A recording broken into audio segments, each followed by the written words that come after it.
UDF കൗൺസിലർമാർക്ക് തിരിച്ചടി. Ward സഭ ചേർന്നില്ലെങ്കിൽ അയോഗ്യത ഉൾപ്പെടെയുള്ള കാര്യങ്ങൾ നഗരസഭയ്ക്ക് തീരുമാനിക്കാമെന്ന് സർക്കാർ തീരുമാനം വന്നതായി നഗരസഭ vice chairman K Rajesh.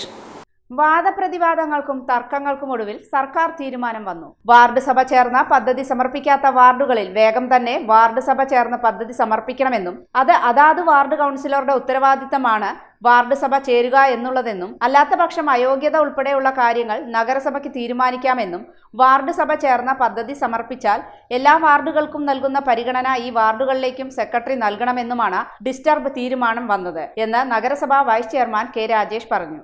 Ward സഭ ചേരാതെ വികസന പ്രവർത്തനങ്ങളെ തടസ്സപ്പെടുത്താം എന്ന് കരുതിയാണ് ഹൈക്കോടതിയിൽ വികസന പ്രവർത്തനങ്ങൾ നടപടിക്രമങ്ങൾ പാലിക്കാതെയാണ് ഒറ്റപ്പാലം നഗരസഭ മുന്നോട്ട് പോകുന്നത്.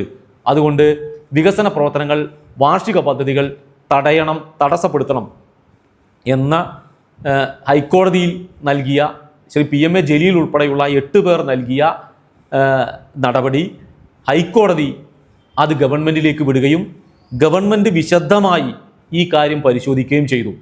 അതിൻ്റെ അടിസ്ഥാനത്തിൽ വാർഡ് സഭാ യോഗം ചേരേണ്ടത് വാർഡ് കൗൺസിലറുടെ ഉത്തരവാദിത്തമാണ് എന്നും മുനിസിപ്പൽ ആക്ട് പ്രകാരം വാർഡ് സഭാ യോഗം ചേർന്നില്ലെങ്കിൽ അയോഗ്യത ഉൾപ്പെടെയുള്ള നടപടിക്രമങ്ങൾ നഗരസഭയ്ക്ക് തീരുമാനിക്കാമെന്നും അടിയന്തരമായി വാർഡ് സഭാ യോഗം ചേർന്ന് പദ്ധതിയുമായി മുന്നോട്ട് പോകണം, അത്തരം പദ്ധതികൾ സമർപ്പിച്ചാൽ നഗരസഭാ സെക്രട്ടറി എല്ലാ വാർഡിലേക്കും ഉള്ളതുപോലെ വാർഡ് സഭ കഴിഞ്ഞവർക്ക് പരിഗണന നൽകുന്ന കാര്യത്തിൽ ശ്രദ്ധ ഉണ്ടാകണം എന്നതുൾപ്പെടെയുള്ള വളരെ കൃത്യമായ നിർദ്ദേശം സർക്കാരിൻ്റെ ഭാഗത്തുനിന്നുണ്ടായി. വികസന പ്രവർത്തനങ്ങൾക്ക് എതിര് നിന്ന ലീഗ് കൗൺസിലർമാർക്ക് ലഭിച്ച തിരിച്ചടിയാണ് സർക്കാർ തീരുമാനമെന്നും ഭരണസമിതിക്ക് ലഭിച്ച അംഗീകാരമാണ് ഇതെന്നും രാജേഷ് വ്യക്തമാക്കി. ബൈറ്റ് ജലീൽ ഉൾപ്പെടെയുള്ള ലീഗിൻ്റെ കൗൺസിലർമാർക്ക് കിട്ടിയ തിരിച്ചടിയാണ് ഇത് എന്നതും ഒറ്റപ്പാലം നഗരസഭയുടെ വികസന പ്രവർത്തനങ്ങളുമായി വാർഷിക പദ്ധതിയുമായി മുന്നോട്ട് പോകുന്ന ഭരണസമിതിക്ക് കിട്ടിയ അംഗീകാരവുമാണ് ഞങ്ങൾ ഈ കാര്യത്തെ വിലയിരുത്തുന്നത്.